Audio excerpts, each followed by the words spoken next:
Saya undang kita semua untuk membaca firman Tuhan, Bapak Ibu Saudara sekalian, dari 1 Yohanes pasal yang ketiga, ayat yang pertama sampai yang ketiga.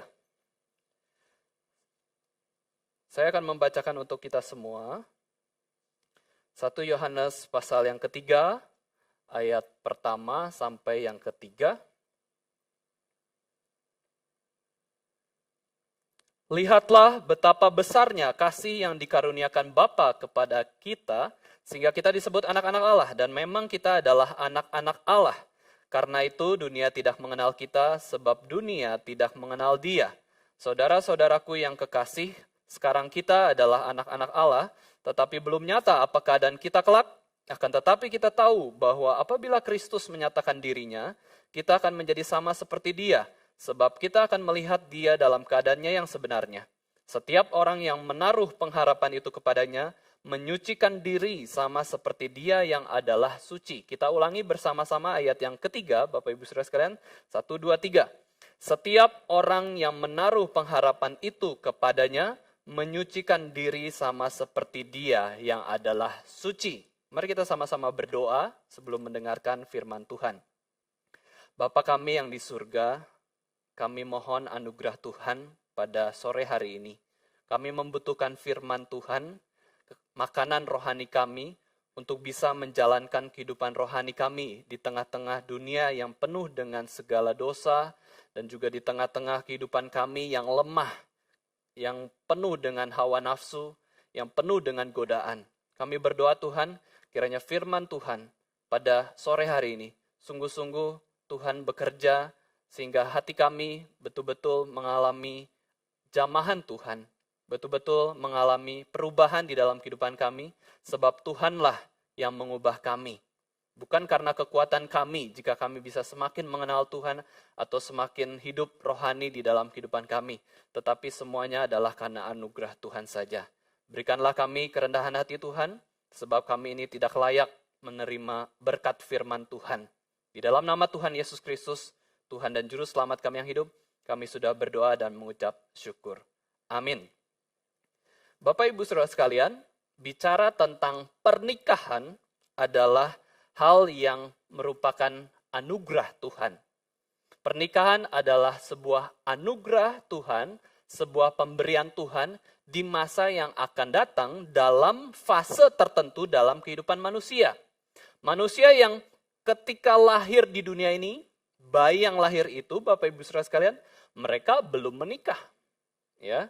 Ketika masih anak kecil, masih TK, masih SD, Bapak Ibu Saudara sekalian, tidak mungkin mereka yang masih kecil ini tiba-tiba melaksanakan pernikahan atau begitu saja menikah.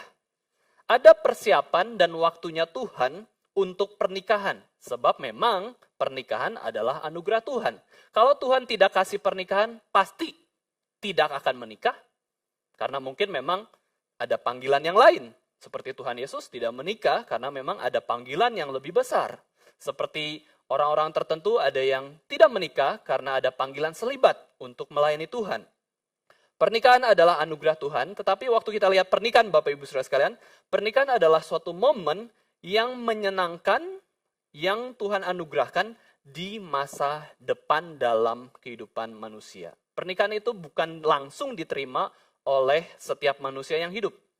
Pernikahan adalah sesuatu yang diharapkan sepasang kekasih yang saling mengasihi. Bapak Ibu Saudara sekalian, ada pengharapan akan pernikahan, itu adalah kondisi orang-orang tertentu yang menginginkan pernikahan ya. Jadi memang tanpa pengharapan akan pernikahan tidak akan ada pernikahan. Jadi orang yang mengharapkan pernikahan, ya Tuhan bisa berikan anugerah kepada mereka. Bahkan Bapak Ibu Saudara sekalian, orang yang belum menikah mengharapkan pernikahan, lalu Tuhan bisa berikan di masa yang akan datang. Waktu sudah menikah pun, kita lihat sudah menikah pun, ternyata banyak pengharapan-pengharapan yang muncul di dalam pernikahan. Sebelum orang menikah ada pengharapan, saya ingin menikah. Ya, setelah menikah, Bapak Ibu Saudara sekalian, ternyata ada juga pengharapan, ingin bahagia pernikahannya. Yang belum punya anak, ingin memiliki anak. Yang sudah punya anak, pengen anaknya laki atau perempuan. Yang sudah punya anak, kemudian ingin anaknya begini dan begitu, hidup baik, hidup rohani, saling mengasihi. Suami istri yang sudah menikah ada pengharapan juga, yaitu saling mengasihi, lebih baik lagi. Di dalam relasi suami dan istri, di dalam relasi orang tua dan anak, ada pengharapan. Dengan kata lain Bapak Ibu Saudara sekalian, waktu kita memikirkan soal pernikahan, ternyata pernikahan itu berkaitan sekali dengan pengharapan. Ya, pernikahan itu sangat berdekatan dengan pengharapan. Sekarang kita melihat salah satu kisah dari John Calvin, Bapak Ibu Saudara sekalian. John Calvin adalah salah satu orang yang memang cukup sulit mencari teman hidup. Apakah berarti dia tidak berharap untuk menikah? Tentu tidak. John Calvin berharap kok bisa menikah. Setiap orang pada umumnya, pada awalnya berharap kok bisa menikah. Calvin berharap untuk menikah? Tentu. Dan setiap orang yang sudah pemuda dan dewasa berharap suatu hari dapat menikah. Itu adalah hal yang wajar. Tetapi mencari teman hidup bukanlah hal yang mudah bagi John Calvin atau bagi sebagian orang. Kalau kita lihat kehidupan John Calvin, Bapak Ibu Saudara sekalian, Calvin tetap membujang sampai umurnya ke-30 tahun pada tahun 1539. Ya sudah hampir 500 tahun yang lalu, Bapak Ibu Saudara sekalian, kisah hidup John Calvin ini. Bukannya Calvin tidak pernah suka pada wanita ataupun tidak mengusahakan pernikahan, tapi kita sadar memang pernikahan adalah pemberian Tuhan kok.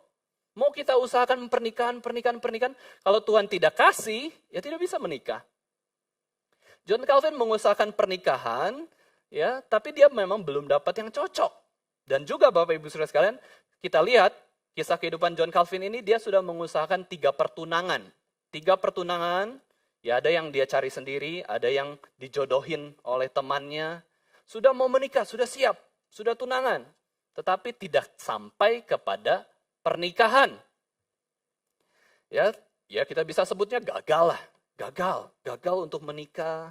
3 kali sudah bertemu dengan perempuan dan lain-lain. Nah, dalam sebuah suratnya kepada sahabatnya yaitu Farel, Bapak Ibu Saudara sekalian, dia menulis beberapa kriteria istri yang dia harapkan. Ini John Calvin harapkan istri yang dia inginkan itu seperti ini.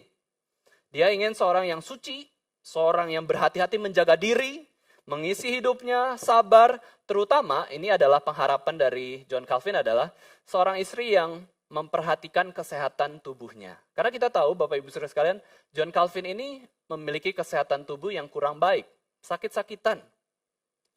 Ya, karena apa? Karena pekerjaan berat yang dia kerjakan. Ya, sampai lupa makan, sampai karena terlalu fokus melayani, tidak menjaga tubuhnya dengan baik. Dan kalau kita lihat kehidupan John Calvin, umurnya sangat singkat, hanya 54 tahun.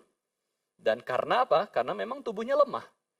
Theodore Beza, rekan Calvin menulis bahwa Calvin telah bekerja lebih berat daripada kekuatan tubuhnya. Calvin telah bekerja lebih berat daripada kekuatan tubuhnya. Sehingga kita lihat karyanya yang begitu besar dan Tuhan pakai dia memberkati gereja sepanjang zaman sampai 500 tahun kurang lebih. Dan bahkan gereja kita juga kan menganut teologi apa Bapak Ibu Saudara sekalian? Gereja kita menganut teologi Calvin.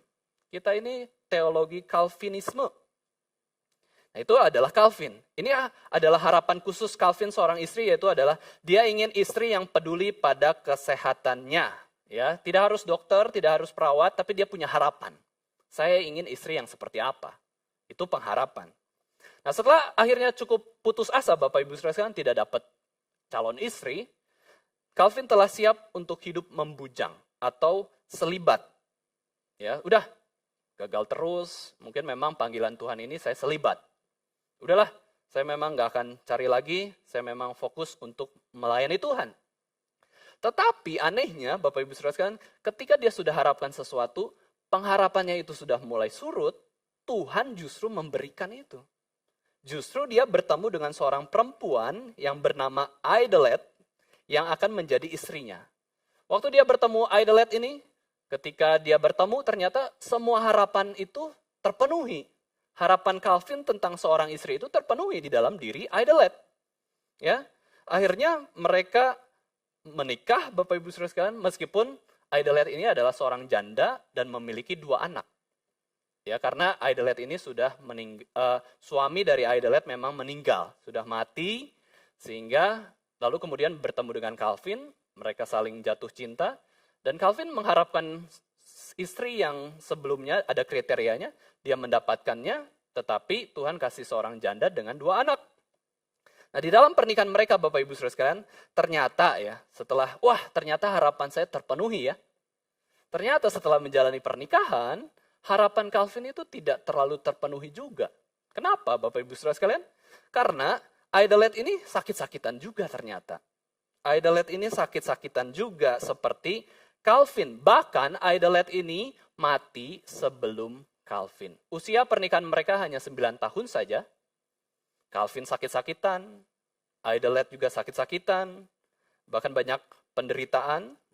Kehidupan pernikahan mereka diwarnai dengan sakit penyakit dan juga penderitaan. Contohnya adalah Idelette itu hamil 3 kali dari Calvin, Bapak Ibu Saudara sekalian. Bayangkan 3 kali dari Calvin, semua anaknya mati. Anak yang pertama dia lahirkan dari Calvin kan ya. Hanya bertahan 2 minggu saja, kemudian anak bayinya itu meninggal. Kemudian 2 bayi lagi itu meninggal pada waktu dilahirkan. Ya karena apa? Ya memang karena mereka kurang sehat kok tubuhnya. Sakit-sakitan, Calvin sakit-sakitan, Idelette sakit-sakitan, Bapak Ibu Saudara sekalian. Apa ya? Apa sih yang Tuhan sebenarnya rencanakan dalam kehidupan Calvin? Calvin harapkan seorang istri yang bisa merawat kesehatannya. Tuhan kasih seorang istri yang memang pada awalnya memang Idelette memang merawat kesehatan Calvin. Hanya saja Idelette sendiri tidak kuat merawat tubuhnya sendiri. Nah, bayangkan Bapak Ibu Saudara sekalian, sebelum menikah Calvin punya harapan seperti itu, tetapi yang terjadi adalah istrinya sendiri sering terlalu lemah untuk mengurus dirinya sendiri. Ya, itu Idelette. Namun setelah menjalani pernikahan itu Bapak Ibu Saudara sekalian, Calvin tidak mengeluh dengan kelemahan tubuh istrinya. Tidak mengeluh. Ia tidak menjadi kecewa dengan keadaan yang tidak sesuai dengan harapan awalnya sebelum dia menikah. Ucapan Calvin ketika Idelette meninggal adalah, "Aku telah kehilangan seorang rekan terbaik dalam hidupku." Usia pernikahan mereka kurang lebih 9 tahun, diwarnai dengan kebahagiaan dan penderitaan silih berganti. Nah, Bapak Ibu Saudara sekalian, kenapa ya Calvin mengatakan, "Aku tidak kecewa meskipun Idelette banyak sakit penyakit"? Aku tidak kecewa, ternyata harapan dia, Bapak Ibu Saudara sekalian ya, harapan Calvin tidak terpenuhi, karena akhirnya apa? Akhirnya mereka harus saling merawat kan ya, harus saling merawat, sakit penyakit dan lain-lain. Poin saya Bapak Ibu Saudara sekalian dari kisah ini adalah, John Calvin menaruh pengharapannya kepada Kristus. Maka dia sedang menyucikan dirinya. Pengharapan Calvin di dalam pernikahan, dia taruh kepada Kristus. Memang saya punya kriteria itu. Saya punya keinginan, saya ungkapkan kepada Tuhan. Tetapi balik lagi, terserah Tuhan. Itulah maksudnya kita menaruh pengharapan kita kepada Kristus. Kita punya pengharapan, oke. Tapi kalau tidak terjadi, bagaimana? Tidak apa-apa. Yang penting, pengharapan Kristus itu terjadi atas hidup kita. Sehingga ketika kita berharap sesuatu, Bapak Ibu Saudara sekalian, ketika pengharapan itu tidak sesuai terjadi dengan kehidupan kita, kita bisa mengatakan seperti John Calvin, "Saya tidak kecewa kok istri saya sakit-sakitan. Saya tidak kecewa menikah dengan Idelette, karena saya taruh pengharapan saya kepada Kristus. Saya tidak kecewa mengalami kegagalan pertunangan saya 3 kali, karena itu bagian proses dalam menyucikan diri. Saya menaruh pengharapan saya kepada Kristus, saya menyucikan diri." Itulah ayat yang kita akan bahas pada hari ini Bapak Ibu Saudara sekalian. Pengharapan kepada Kristus itu menyucikan kita, menguduskan kita, membuat kita di jalur yang benar, membuat kita kuat menghadapi segala kekecewaan yang ada karena kita taruh kepada Kristus. Bukan taruh kepada diri kita, bukan taruh kepada orang lain yang bisa mengecewakan kita. Orang lain bisa mengecewakan kita, diri kita bisa mengecewakan diri kita sendiri. Hanya Tuhanlah memang yang tidak bisa mengecewakan kita. John Calvin sedang menyucikan dirinya agar serupa dengan Kristus, karena dia taruh pengharapan pernikahannya kepada Kristus. Maka itu dia tidak kecewa. Siapa sih yang berani kecewa kepada Kristus, Bapak Ibu Saudara sekalian? Ada orang Kristen yang berani, "Saya kecewa kepada Kristus yang mati di salib demi menanggung hukuman dosa saya." Saya rasa kalau orang Kristen kecewa kepada Kristus, Bapak Ibu Saudara sekalian, memang orang Kristen tersebut tidak mengenal Tuhan Yesus ya.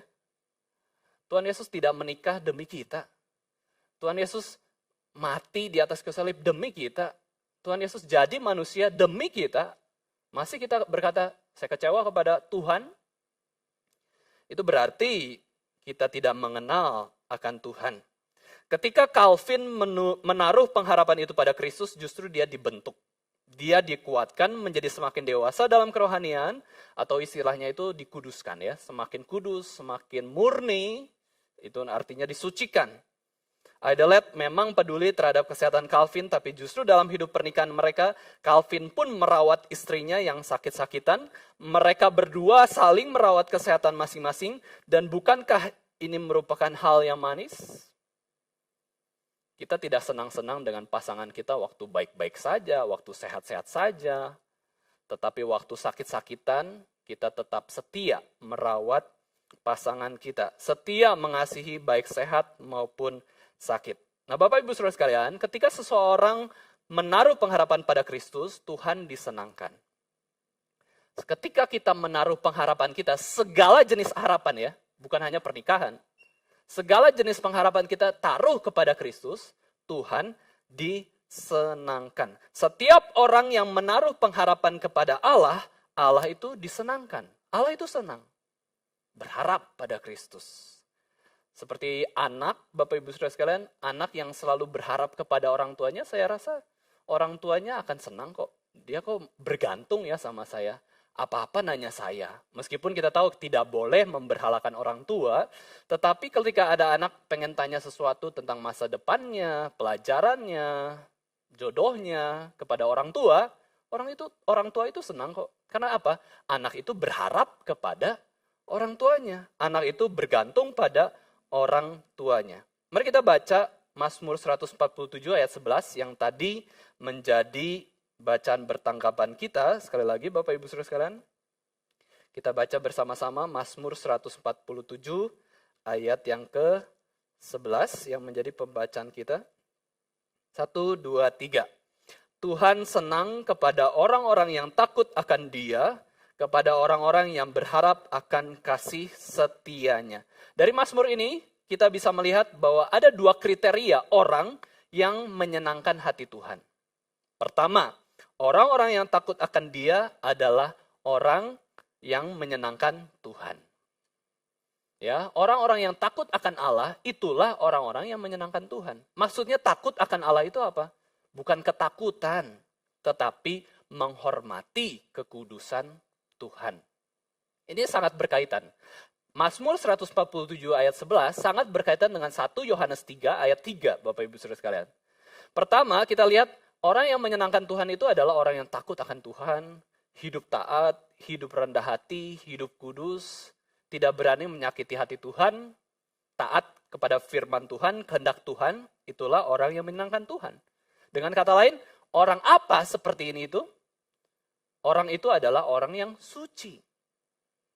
Suci di sini bukan berarti tanpa dosa ya Bapak Ibu Saudara sekalian. Tetapi orang yang suci ini adalah orang yang taat melakukan firman Tuhan. Ini adalah orang yang menyenangkan Tuhan. Yang kedua dari Mazmur ini kita bisa melihat siapakah orang yang menyenangkan Tuhan? Yaitu adalah orang-orang yang berharap akan kasih setianya. Kenapa orang yang berharap akan kasih setianya ini menyenangkan Tuhan? Kembali lagi. Sebab orang yang berharap kepada Allah, orang yang berharap kepada Kristus, sedang menyucikan dirinya. Kesucian adalah hal yang paling Tuhan senangi di dalam kehidupan kita. Berdosa, manusia yang berdosa adalah hal yang paling Tuhan tidak senang dalam kehidupan kita. Antara kesucian dan dosa, Bapak Ibu Saudara sekalian, ini adalah kehidupan kita silih berganti. Kadang-kadang kita menyenangkan Tuhan, ibadah hari Minggu. Kadang-kadang kita menyedihkan hati Tuhan, ya, melampiaskan hawa nafsu kita. Tidak taat sama Tuhan. Nah, Bapak Ibu Saudara sekalian, orang yang berharap kepada kasih setianya, ini menyucikan dirinya. Sebab orang yang berharap kepada Allah sedang menyucikan dirinya. Sekarang kita lihat konteks 1 Yohanes 3 ayat 3 ini Bapak Ibu Saudara sekalian. Ini adalah konteks yang tentu berbeda. Tetapi kita bisa melihat secara fokus di dalam ayat ini. 1 Yohanes 3 ayat 3 mengatakan, setiap orang yang menaruh pengharapan itu kepada Kristus menyucikan diri. Purify himself. Yohanes mengatakan, siapapun yang menaruh pengharapan itu. Di sini berarti ayat 3 ini bukan sembarang pengharapan. Ini tertuju pada pengharapan itu. Yang itu tuh. Pengharapan apa yang membuat kita menyucikan diri kita? Ada kaitan yang kuat antara pengharapan itu dengan kesucian hidup kita. Nah, kita akan bahas dulu tentang pengharapan itu, dan pada konteks ini memang bukan semua jenis pengharapan ya. Ini adalah bukan pengharapan pernikahan, bukan pengharapan virus corona segera selesai, bukan ya. Bukan pengharapan supaya bisa hidup tenang, sembuh, nyaman, dapat kekuatan, masalah selesai, bukan itu ya pengharapannya. Tetapi ini adalah pengharapan yang spesifik yang kita sebut sebagai pengharapan eskatologis. Pengharapan itu. Apakah pengharapan eskatologis itu yang dimaksudkan oleh Rasul Yohanes, Bapak Ibu Saudara sekalian? Di ayat sebelumnya kita bisa lihat, di ayat yang kedua. Jadi kita bisa melihat pengharapan eskatologis yang pertama adalah apabila Kristus menyatakan dirinya. Jadi kalau kita berharap kepada Kristus yang akan menyatakan dirinya, kita sedang menyucikan diri kita. Maksudnya menyatakan diri itu seperti apa? Yaitu waktu Yesus menyatakan dirinya pada kedatangannya yang kedua kali. Nah, ini unik ya. Ada satu bagian dalam kehidupan Yesus belum menyatakan dirinya sepenuhnya di dalam kehidupan Yesus Kristus, yaitu adalah waktu second coming, kedatangannya yang kedua kali. Waktu Yesus hidup di dunia ini, banyak kali Yesus mewahyukan dirinya.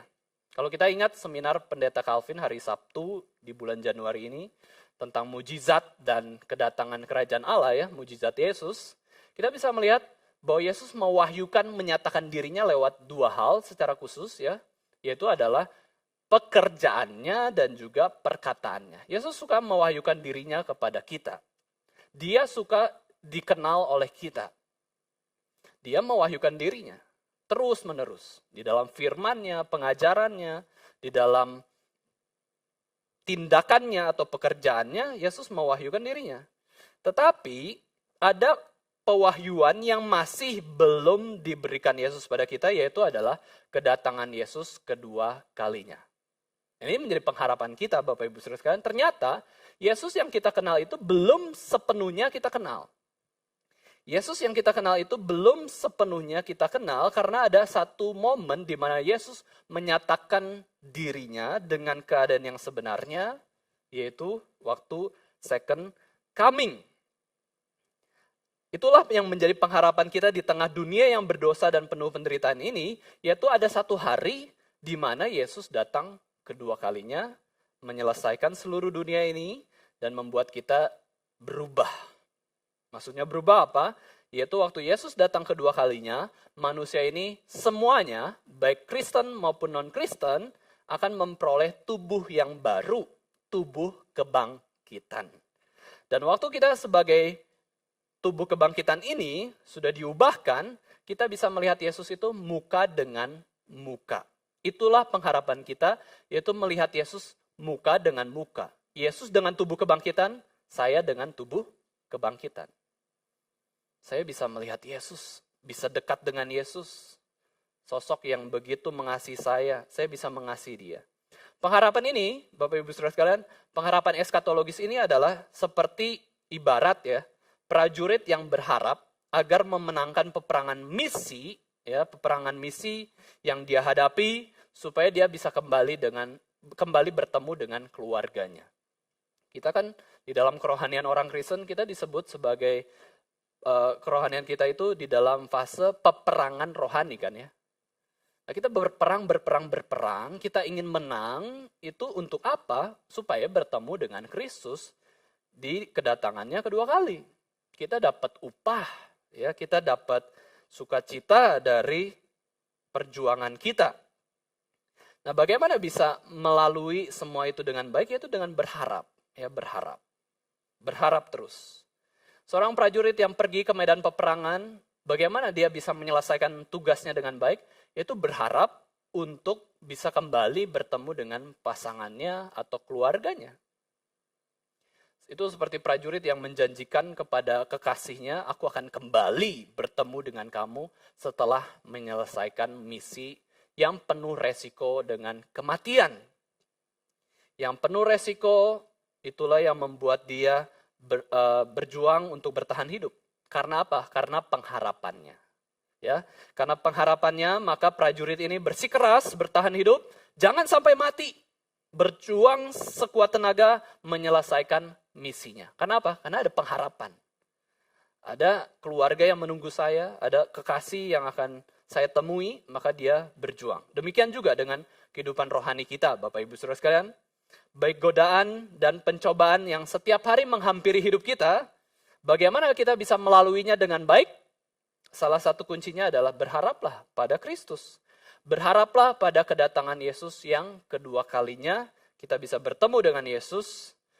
Kita mau berjuang melewati segala kesulitan di dalam dunia ini. Pengharapan eskatologis itu adalah garis finish kita. Ada garis finish kita, yaitu kedatangan Yesus kedua kalinya. Ya, itu garis finish kita. Itulah janji yang pasti. Itulah yang membuat kita tetap setia bersemangat di dalam melayani Tuhan.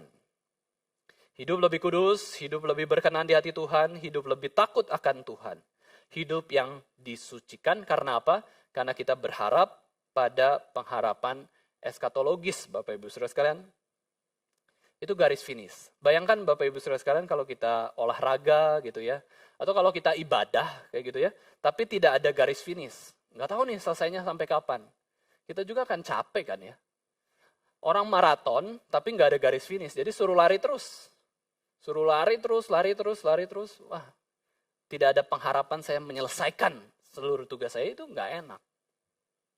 Olahraga apapun, misalkan main pingpong juga, kalau tidak ada garis finish, kita terus tepok-tepok gitu ya, sampai kapan? Nggak selesai-selesai, main terus. Itu nggak jelas. Tapi kalau ada garis finish, kita tahu, oh suatu hari nanti selesai kok. Suatu hari nanti Yesus datang, kita bisa bertemu dengannya, itu adalah janji yang indah. Nah, pengharapan eskatologis yang kedua, pengharapan itu adalah kita menjadi sama seperti Dia, karena kita melihat Yesus dalam keadaannya yang sebenarnya. Ini di ayat yang kedua ya, di ayat yang kedua ini dijelaskan tentang pengharapan itu.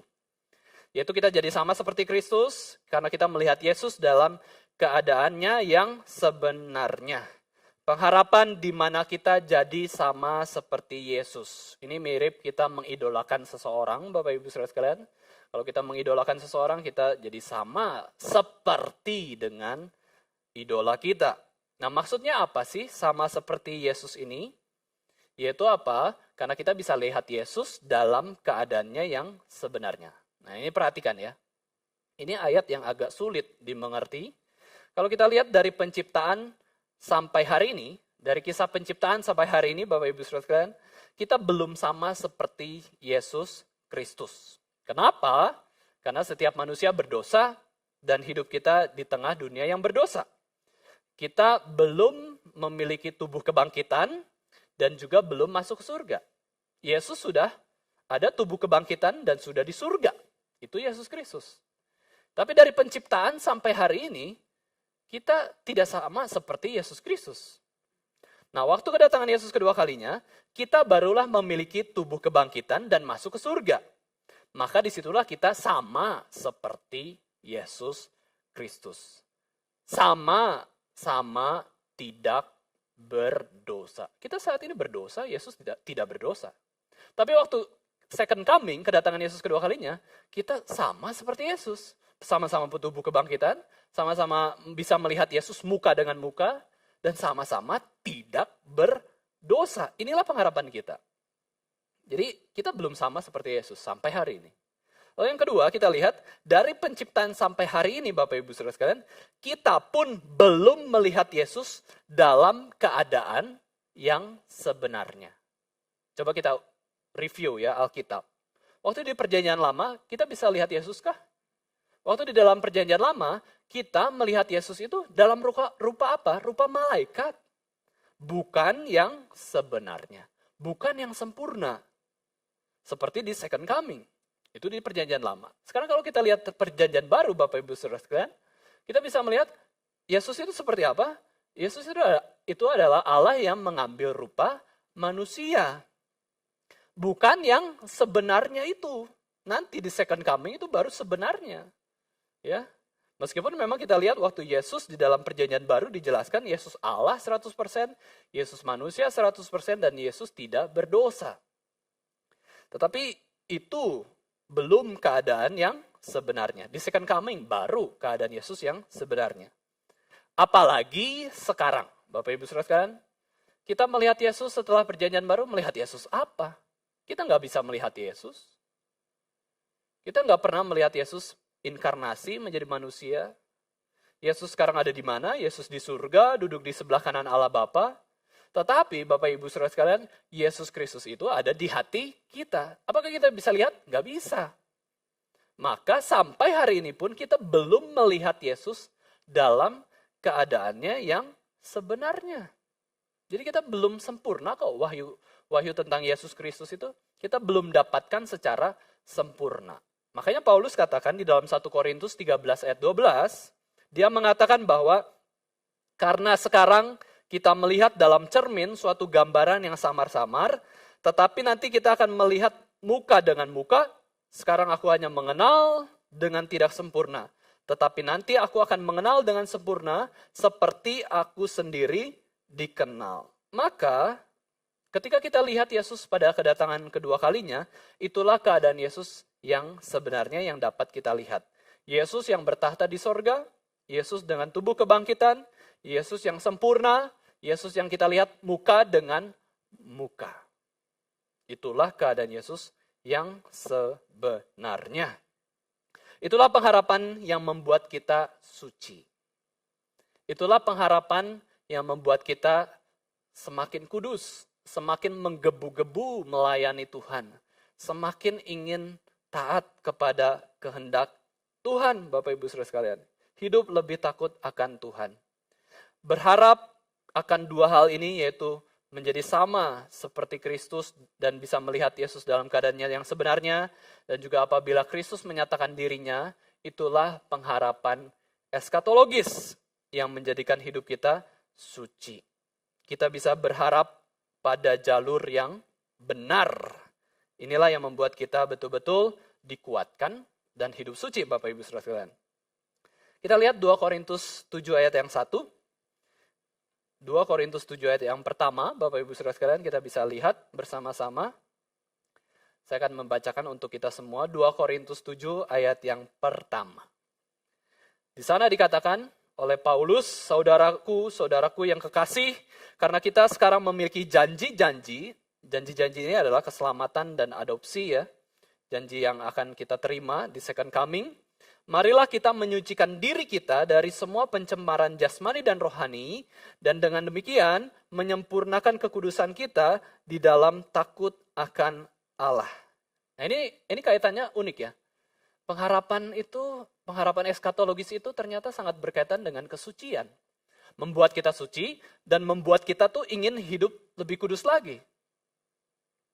Itu pengharapan eskatologis. Efeknya di dalam kehidupan kita berharap sesuatu yang akan datang di second coming, itu menyucikan diri kita dan juga membuat kita mau untuk menyucikan diri dari semua pencemaran jasmani dan rohani. Sekarang kita beralih, Bapak Ibu Saudara sekalian, dari pengharapan itu kepada pengharapan pada umumnya. Terjemahan Alkitab lain mengatakan ayat ini, yaitu adalah ayat 1 Yohanes 3 ayat 3 ya. Setiap orang yang menaruh pengharapan di dalam Kristus, hope in Christ. Jadi bukan hanya menaruh pengharapan eskatologi saja, tetapi setiap orang yang berharap dalam Kristus. Hope in Christ, barang siapa berharap pada Kristus, dia menyucikan dirinya, inilah pengharapan yang benar. Berharaplah pada Kristus, maka kita menyucikan diri kita. Jika berharap kepada Kristus, jika kita sudah berharap pada Kristus, tetapi hidup kita tidak suci, maka ada beberapa kemungkinan yang terjadi, Bapak Ibu Saudara sekalian. Jika kita katakan, saya sudah berharap pada Kristus kok, tetapi hidup kita malah terus berbuat dosa, malah melampiaskan hawa nafsu terus-menerus, malah tidak suka dengan hal-hal rohani, tidak suka dengan Tuhan ya. Maka mungkin ada dua kemungkinan ini. Kita sedang berharap pada Kristus yang lain, Kristus yang palsu. Itulah yang membuat kita tuh tidak suci, tidak kudus, tidak berkenan di hati Tuhan. Yang kedua, kemungkinan yang kedua adalah kita sedang berharap kepada diri sendiri. Tetapi kita pakai topeng Kristus. Kita berharap pada Kristus yang lain, dan kita sedang berharap pada diri sendiri atau orang lain, tetapi memakai topeng Kristus. Kita pikir kita harap kepada Kristus. Kita pikir kita harap kepada Kristus itu, tetapi malah kita berharap pada diri sendiri. Malah berharap pada orang lain. Itulah yang membuat kita tidak suci. Itulah yang membuat kita semakin jauh dari Tuhan. Dua kemungkinan pengharapan inilah yang tidak menyucikan diri kita. Pengharapan pada Kristus yang benar menyucikan kita. Pengharapan pada hal yang di luar Kristus itu tidak menyucikan diri kita sama sekali. Tidak mendewasakan kita. Ini adalah pengharapan yang menyesatkan. Nah, Bapak Ibu Saudara sekalian, saya pikir memang adalah benar kalau kita mengerti pengajaran ini bahwa kalau kita menaruh pengharapan kita pada Kristus, pengharapan apapun kita pada Kristus, kita tuh sedang menyucikan diri. Maksudnya apa sih?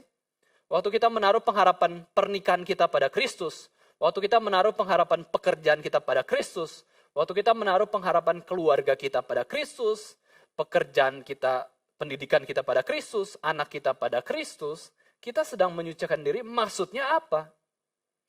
Maksudnya adalah waktu kita berharap pada Kristus, kita sedang berjalan ke arah Kristus. Ya, kita berjalan di jalan yang benar. Kita akan dikuatkan untuk boleh memiliki kehidupan yang seperti Kristus. Karena apa? Karena kita menaruh pengharapan kita pada Kristus. Seperti John Calvin ya, yang sudah kita dengar, dia berharap pada Kristus, dia menyucikan dirinya dalam pernikahannya dan dalam pelayanannya lebih lagi. Dia sedang berjalan di jalur pengharapan yang benar dan suci. Setidaknya Bapak Ibu Saudara sekalian, kita perlu mengarahkan hati kita kepada Kristus, khususnya dalam pengharapan kita. Pertanyaannya adalah, kita sudah berharap pada Kristus dulu atau belum? Atau jangan-jangan kita sedang berharap pada diri kita, terus dibungkus dengan hal rohani. Ya. Ada ketidakpuasan, misalkan ya, di dalam gereja kita. Misalkan di dalam kehidupan kita lah, apapun itu. Terus kita berharap pada diri kita dan orang lain. Itu sudah di jalur yang salah kok. Ya kita nggak akan buat apa-apa kok di gereja kita, di pernikahan kita, di keluarga kita. Karena kita sudah taruh pengharapan itu pada diri kita. Saya tahu saya harus seperti apa, harusnya begini, harusnya begitu. Berharap ini dan berharap itu. Tapi kita lupa Tuhan Yesus, lupa melibatkan Tuhan Yesus. Ya pasti di jalur yang salah ya salah ya. Tetapi pertama-tama waktu kita ada ketidakpuasan dalam hidup kita, coba, ayo, saya mau berharap kepada Kristus dulu. Ya, saya taruh pengharapan saya pada Kristus. Tidak puas di dalam apapun, ya khususnya di gereja misalkan ya. Gak puas sama gereja, coba, oke. Saya memang ada ketidakpuasan, tapi saya taruh pengharapan saya ini supaya gereja lebih baik kepada Kristus dulu. Berarti Bapak Ibu Saudara sekalian, waktu kita taruh pengharapan kita kepada Kristus dulu, maka pengharapan kita yang menurut kita harusnya gereja begini, gereja begitu misalkan ya. Itu terserah Kristus, bukan terserah kita. Jadi kita punya pengharapan dibandingkan dengan pengharapan Kristus, Bapak Ibu Saudara sekalian, pengharapan kita ini tidak harus terjadi. Terserah Tuhan Yesus mau ngapain dalam hidup kita, itulah yang terjadi. Karena apa? Karena kita sudah taruh pengharapan kita pada Kristus. Kita nggak akan khawatir kok. Ya, kita nggak akan khawatir kalau memang Tuhan Yesus mau seperti itu, ya sudah, terserah Tuhan. Tapi kalau Tuhan Yesus mau agar segala permasalahan kita menjadi lebih baik, tolong pakai saya Tuhan, saya siap. Itu menjadi doa kita. Ya, hasilnya terserah Tuhan, jangan hasilnya terserah kita. Kalau kita harapkan sesuatu, saya nggak puas, harusnya dia begini, dia begitu. Harusnya kehidupan saya begini dan begitu. Akhirnya kalau kita berharap pada diri kita, itu kan berharap pada diri kita kan. Seharusnya begini, seharusnya begitu. Harusnya hidup saya seperti ini, harusnya hidup saya seperti itu sebenarnya sedang memberi pengharapan kepada diri. Tetapi kita harus tanya, Yesus tuh mau berharap apa sih dalam kehidupan kita? Yesus itu mau berharap apa sih sebenarnya dalam kehidupan kita? Itu yang harus kita cari tahu. Bukan pengharapan kita. Kita wajar lah punya pengharapan, memang wajar kan ya. Wajar. Kita punya pengharapan, setiap orang pastilah punya pengharapan di masa pandemi ini apa, di tahun ini harusnya ngapain. Tapi balik lagi, janganlah taruh pengharapan itu kepada diri kita ataupun orang lain, taruhlah kepada Kristus. Kalau Kristus mau, pasti terjadi kok. Karena semua ini adalah anugerah Tuhan. Nah, sekarang kita akan melihat bagian tentang kesucian secara singkat, Bapak Ibu Saudara sekalian. Di dalam Matius 5 ayat 8 kita tahu ya. Berbahagialah orang yang suci hatinya, pure in heart, karena mereka akan melihat Allah. Kesucian berkaitan dengan penglihatan akan Allah. Orang yang suci sering melihat Tuhan. Apa berarti kita bisa melihat Tuhan? Oh, ada Tuhan di sebelah saya, misalkan ya. Oh, ada Tuhan di mimpi saya. Apakah begitu? Mungkin orang yang sering ngomong ada Tuhan, saya lihat Tuhan, saya lihat Tuhan. Itu mungkin menganggap dirinya suci. Karena melihat ayat ini. Orang yang suci hatinya bisa melihat Allah. Bukan seperti itu Bapak Ibu Saudara sekalian. Kita sudah tahu bahwa seluruh ciptaan ini ada kemuliaan Tuhan. Kita bisa melihat Tuhan di dalam seluruh hal kok. Tuhan yang mengadakan seluruh ciptaan ini. Jadi orang yang suci hatinya itu, mereka akan melihat Allah dalam arti melihat dan semakin mengenal Allah ya. Kesucian dibutuhkan agar orang melihat Allah. Itu betul. Maka Bapak Ibu Saudara sekalian, kita tahu ya, kita tadi sudah bahas tentang berharap dalam Kristus. Kalau kita berharap dalam Kristus, berarti sedang ngapain? Menyucikan dirinya. Berarti kalau kita menyucikan diri, maka kita akan melihat Allah. Ada urutan Bapak Ibu Saudara sekalian. Kita taruh pengharapan kita pada Kristus, itu pun ditolong oleh Roh Kudus ya. Jika kita mampu menaruh pengharapan kita pada Kristus. Waktu kita menaruh pengharapan kita dalam Kristus, kita sedang menyucikan diri kita. Waktu kita sedang menyucikan diri kita bisa melihat Allah. Jadi bagaimana? Ya, urutan ini kita harus mengerti. Kita berharap pada Kristus, kita menyucikan diri, kita akan melihat Allah, memandang kepada Allah. Ini adalah hasil akhir ketika kita berharap pada Kristus. Kita melihat Allah. Bukan Allah yang kasat mata, tetapi kita melihat Allah itu bekerja di dalam pengharapan kita. Allah itu ada kok mendampingi kita. Allah itu bisa kita lihat dalam arti apa? Secara rohani. Melihat Allah berarti kita mengenal Allah. Melihat Allah berarti kita rasakan, oh Tuhan tuh hadir ya di dalam kesendirian kita. Oh Tuhan tuh hadir ya waktu saya tidak puas terhadap gereja. Oh ternyata Tuhan bekerja seperti ini. Saya tidak puas di dalam keluarga saya misalkan. Oh ternyata Tuhan, kita bisa melihat Allah bekerja. Meskipun saya tidak puas, Allah bekerja di dalam keluarga saya. Nah Bapak Ibu Saudara sekalian, ini ya artinya melihat Allah. Melihat Allah berarti kita bisa dekat dengan Allah, berkomunikasi dengan Allah, ada bersama-sama dengan Allah. Di dalam Mazmur 11 ayat 7 juga Bapak Ibu Saudara sekalian kita bisa melihat bahwa sebab Tuhan adalah adil dan Ia mengasihi keadilan, orang yang tulus akan memandang wajahnya. Orang yang tulus adalah ya bagian dari kesucian juga. Orang yang tulus hati gitu ya. Orang yang motivasinya murni, datang ke gereja memang mau beribadah kayak gitu ya. Misalkan orang yang tulus memberi meskipun dia misalkan ditipu, orang yang tulus melayani Tuhan meskipun bisa dimanfaatkan oleh banyak orang, orang yang tulus bekerja Bapak Ibu Saudara sekalian, dia akan memandang wajah Tuhan. Jadi begini, syarat melihat Allah adalah kesucian dari Allah.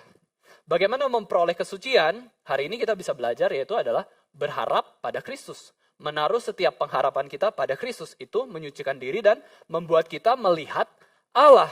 Maka yang perlu kita minta kepada Tuhan adalah agar Tuhan menyucikan kita dari segala dosa, Tuhan memberikan kita kesucian dari Kristus, barulah kita bisa melihat Allah di dalam setiap dunia ciptaannya. Di dalam setiap hari kehidupan kita. Kunci melihat Allah adalah anugerah kesucian dari Allah sendiri. Sekarang kita lanjutkan 1 Yohanes 3 ayat 3 bagian kalimat selanjutnya. sama seperti Dia yang adalah suci. Sama seperti Kristus yang adalah suci. Setiap orang yang menaruh pengharapan itu kepadanya, menyucikan diri sama seperti Yesus adalah suci. Penafsir mengatakan bahwa standar kesucian orang Kristen, menjadi suci bagi setiap orang Kristen adalah pribadi, adalah Kristus. Bukan peraturan ya. 7 rahasia kesuksesan, 7 rahasia menjadi saleh, bukan. Standar kesucian bagi orang Kristen adalah Kristus sendiri, satu saja, yaitu Kristus. Mengenal Kristus, mengikuti teladannya. The standard for being holy is Christ. Setelah menaruh pengharapan kita pada Kristus, setelah kita memiliki pengharapan eskatologis, kita menyucikan diri sama seperti Kristus yang adalah suci.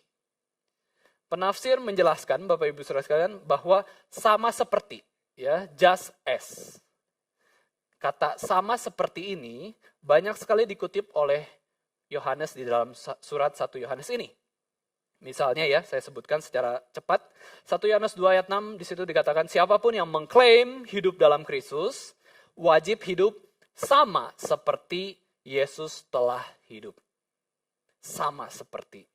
1 Yohanes 2 ayat 27 mengatakan, sama seperti pengurapan Yesus mengajarkan kepada kamu, pengurapannya mengajarkan kepada kamu, maka tinggallah dalam Yesus. Sama seperti pengurapan Yesus Kristus. 1 Yohanes 3 ayat 7 dikatakan, dia yang melakukan apa yang benar, orang yang melakukan apa yang benar adalah orang benar, sama seperti Yesus adalah benar. Sama seperti ini, Bapak Ibu Saudara sekalian, ini adalah satu standar kesucian. Kita tuh sama seperti siapa sih, Bapak Ibu Saudara sekalian? Paling sulit itu adalah kita tuh bisa paling mirip itu sama seperti orang tua kita. Setiap anak tuh pasti mirip orang tua kan ya? Setiap anak pasti mirip orang tua secara fisik lah. Yang kedua secara karakter, secara sifat, ya mungkin ya sedikit banyak bisa mirip. Atau yang selanjutnya adalah kita bisa sangat mirip dengan idola kita, sama seperti idola kita. Tetapi yang Tuhan inginkan adalah kita tuh sama seperti Yesus, Jadi setiap manusia, sebenarnya ya, setiap manusia, baik Kristen dan non-Kristen, punya standar kesucian. Dan standar kesucian itu sama. Baik orang Kristen, baik orang non-Kristen, standar kesucian adalah Yesus. Maka setiap orang yang tidak kenal Yesus, orang yang tidak mengenal Yesus, nggak bisa suci sampai kapanpun. Sampai kapanpun, orang yang tidak mengenal Yesus yang nggak bisa suci. Karena standar kesucian adalah Yesus Kristus. Makanya, sebaik-baiknya orang, tapi orang itu tidak mengenal Tuhan Yesus, ya tetap masuk neraka, tetap dihukum Tuhan. Sebaik-baiknya dia, sesaleh-salehnya dia, semurah-murah hatinya dia, standar kesucian Allah adalah Kristus. Tetapi, sayang sekali bukan orang-orang yang begitu baik itu tidak mengenal Yesus. Maka itu tugas kita untuk mengabarkan Injil kepada mereka. Setiap manusia memiliki standar kesucian. Patrun, pola, teladan untuk hidup sama seperti Yesus Kristus. Baik Kristen, baik non-Kristen, dituntut sama Allah Bapa di surga, sama seperti Yesus Kristus. Ini adalah akar kesucian dari orang Kristen, Bapak Ibu Saudara sekalian, yaitu sama seperti Yesus. Inilah rancangan dan harapan Allah atas setiap hidup manusia, yaitu sama seperti Yesus. Nah, kita perlu hati-hati, manusia tidak dituntut untuk menjadi sama dengan Yesus. Perhatikan perbedaan sama seperti dengan sama dengan Yesus ya. Kita tidak dituntut sama dengan Yesus. Kalau sama dengan Yesus, sama-samalah semua tidak menikah. Kalau sama dengan Yesus, berarti sama-samalah ya mati di atas kayu salib, menanggung hukuman dosa orang lain. Itu sama dengan Yesus Kristus. Tapi kita dituntut sama seperti Yesus Kristus. Sama seperti Yesus Kristus bukan berarti kita sempurna sama persis ya seperti Yesus Kristus, tetapi kita menginginkan keserupaan dengan Kristus di dalam kehidupan kita. Baik laki-laki, baik perempuan bisa sama seperti Yesus Kristus. Serupa dengan Yesus Kristus. Itulah akar kesucian orang Kristen. Akar kesucian orang Kristen adalah sama seperti Yesus, bukan sama dengan Yesus Kristus. Inilah pengharapan eskatologis kita. Terakhir, Bapak Ibu Saudara sekalian, apa sih yang dapat kita lakukan setelah kita mempelajari pengharapan eskatologis dan juga tentang kesucian Kristus pada sore hari ini? Setelah kita dengar, oh ya, kita harus berharap pada Kristus. Kita harus memiliki pengharapan eskatologis, kita harus belajar melihat Allah, kita harus menyucikan diri kita. Yeremia 17 ayat 5-7, mari kita buka Alkitab kita. Yeremia 17 ayat 5-7. Di sini kita bisa mempelajari satu hal nasihat yang begitu indah tentang hidup kita. Yeremia 17 ayat 5-7.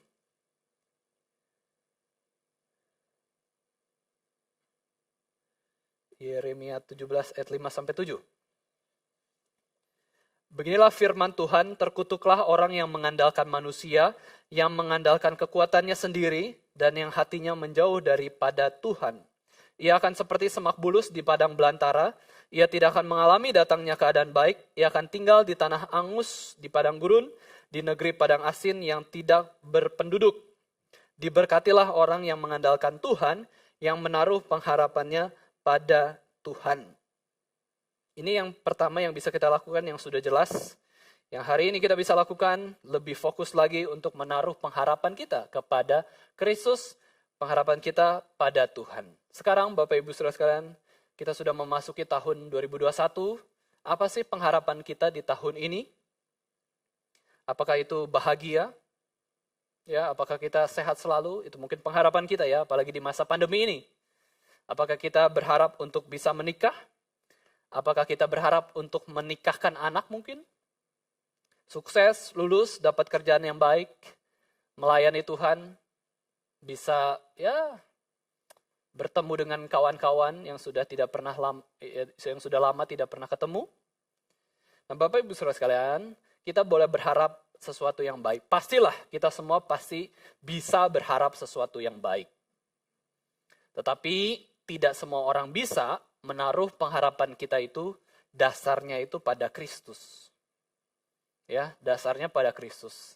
Salah satu ciri kita menaruh pengharapan kita pada Kristus adalah terserah Tuhan Yesus maunya apa.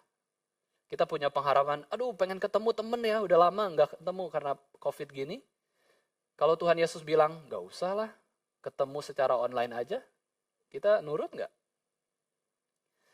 Kalau kita berharap menikah cepat-cepat misalkan ya, cepat-cepat menikah. Kalau Tuhan Yesus bilang, belum waktunya, kamu belum dewasa, banyak hal yang kamu persiapkan, kita nurut nggak? Kalau kita pengen cepat sembuh, kita punya penyakit kronis mungkin, nggak sembuh-sembuh, mungkin juga kita udah nggak berharap sembuh lagi. Ya mungkin memang Tuhan juga inginkan kita, sudahlah, jangan terlalu berharap hal-hal yang duniawi gitu ya. Harapkanlah yang hal-hal yang surgawi, hal-hal yang besar bagi kerajaan Tuhan. Mungkin itu yang ingin Tuhan ajarkan kepada kita. Ada pengharapan yang mengganggu hidup kita. Ada pengharapan yang membuat kita tidak bisa berharap seperti yang Yesus harapkan.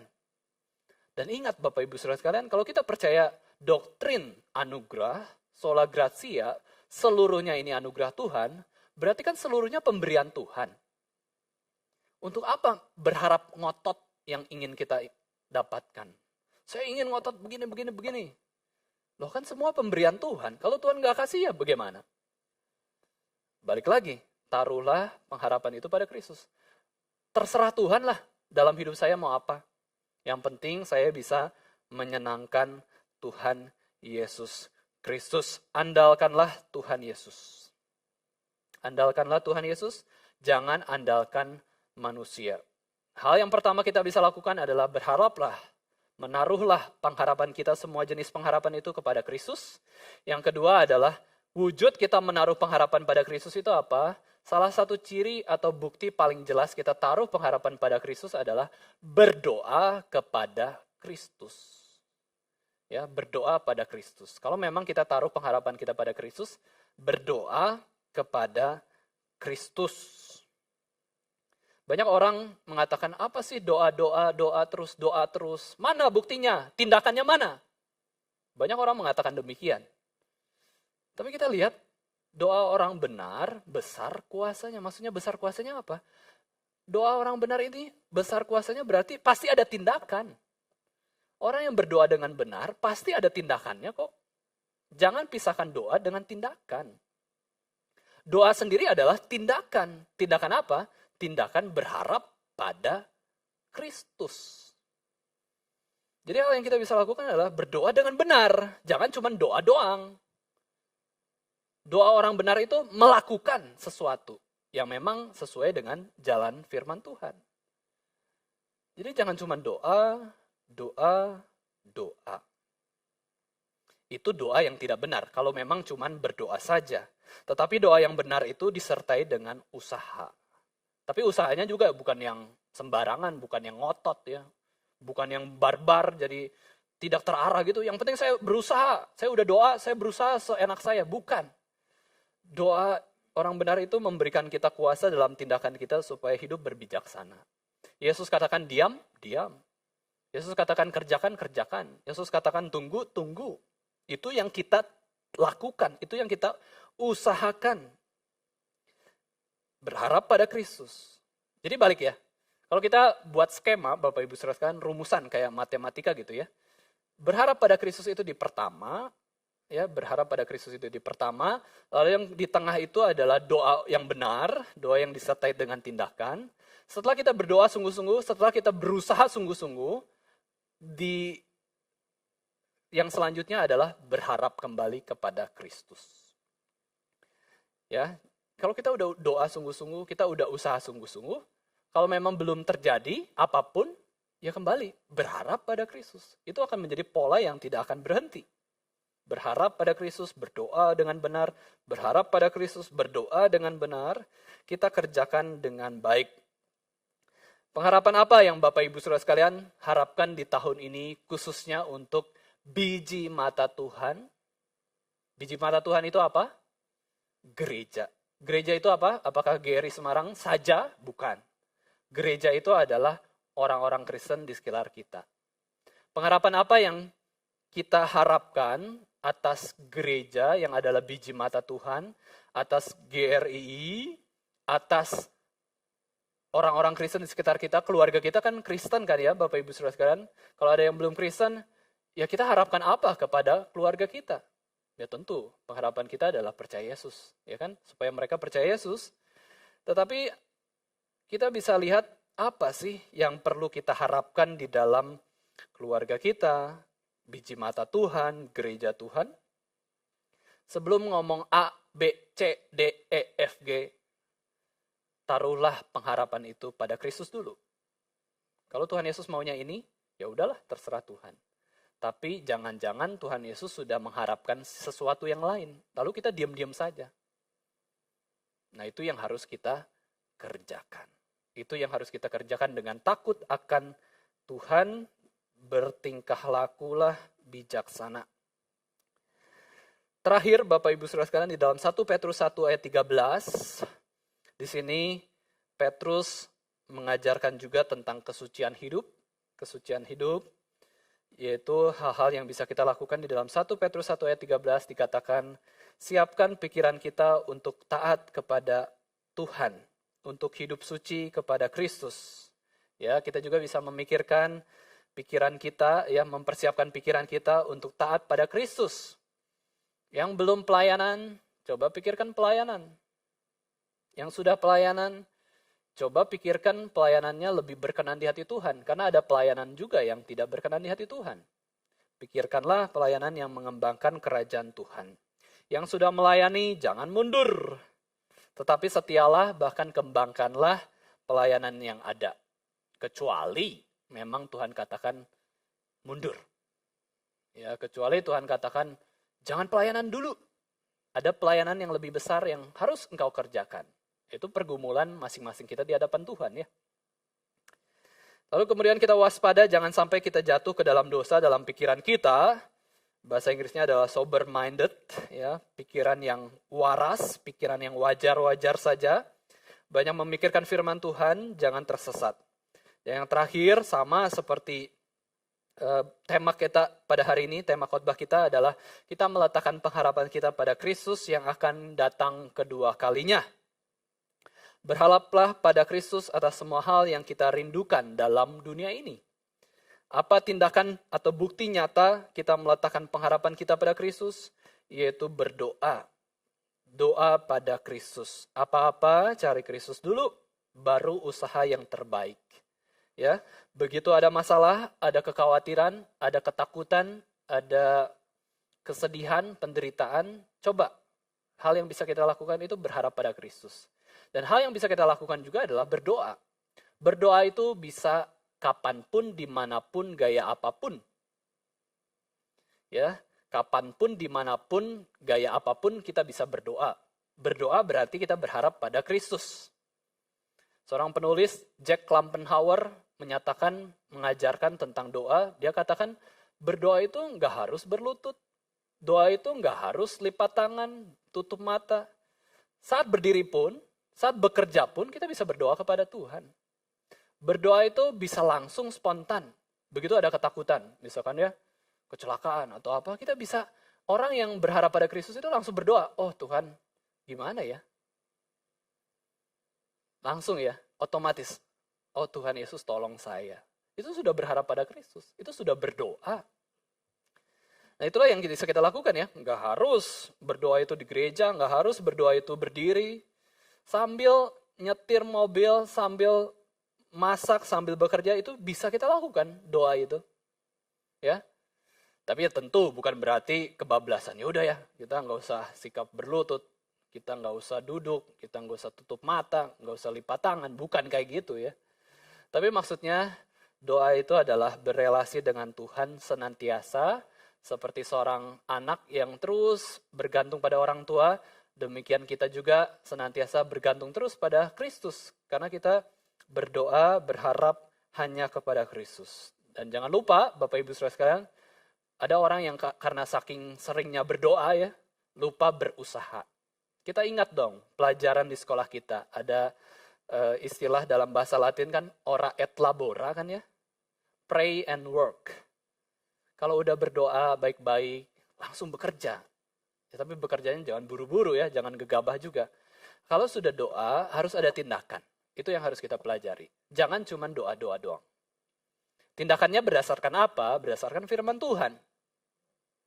Maka sangat baik ya, kalau kita mau memutuskan sesuatu, Bapak Ibu Saudara sekalian, coret-coret tuh penting juga ya. Kertas kosong yang nggak kepakai di rumah kita boleh loh.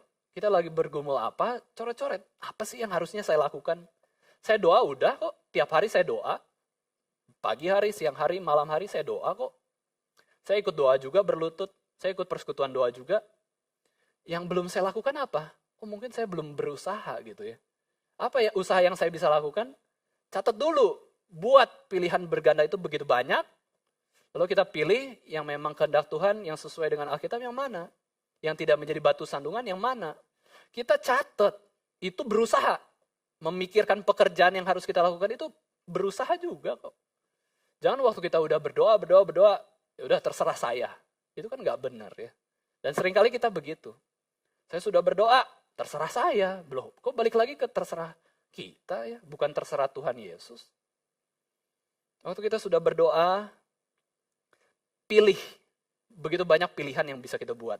Otak kita ini banyak kok, bisa buat keputusan, bisa buat pemikiran-pemikiran. Coba dong, tulis. Itu gunanya kita bisa nulis. Itu gunanya kita ada alat tulis, ada kertas. Supaya kita menggumulkan gitu ya. Menggumulkan apa sih yang saya harus lakukan kalau memang ada hal yang saya tidak puas. Apa? Cari itu. Berdoa sudah. Berdoa enak. Ada yang mimpin kok. Pendeta, vikaris. Berdoa tinggal doa gitu ya. Ikut. Tapi tindakan itu tidak bisa. Tidak bisa ikut orang. Tanggung jawab itu kita lakukan sendiri. Doa bisa dituntun orang, bisa dipimpin orang, ya bisa ikut. Tapi ikut bertindak itu nggak bisa. Bertindak itu sendiri. Berdoa bisa ikut orang lain, bisa dipimpin orang lain. Tapi waktu berusaha bertindak, itu tanggung jawab masing-masing. Nah, kiranya kita boleh menaruh pengharapan pada Kristus, dan kita juga boleh melakukan usaha-usaha dengan bijaksana atas segala ketidakpuasan di dalam kehidupan kita. Amin. Mari kita sama-sama berdoa. Tuhan Bapa kami yang di surga, ampunilah kami. Kami ini pintar bicara, kami ini pintar ngomel ke Tuhan. Kami ini pintar menyatakan ketidakpuasan kami. Tetapi kami sulit untuk melakukan apa yang menjadi kehendak Tuhan. Berpikir tentang kehendak Tuhan pun seringkali kami tidak pikirkan. Kami seringkali memikirkan kehendak kami dan juga kehendak orang-orang di sekitar kami. Ampunilah kami Tuhan yang senantiasa berharap kepada diri dan orang lain. Tuhan, pada malam hari ini kami rindu Tuhan menaruh pengharapan kami hanya kepada Kristus. Pengharapan apapun itu kiranya terlebih dulu awal-awal kami menaruh pada Kristus. Yang penting kehendak Tuhan Yesus yang jadi. Yang penting Tuhan maunya apa dalam hidup kami bersedia menerimanya.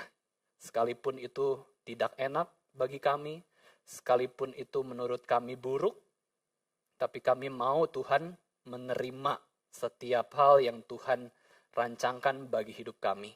Tuhan, ajar kami terus berharap pada Tuhan Yesus, sebab Engkau adalah Allah yang tidak pernah mengecewakan kami.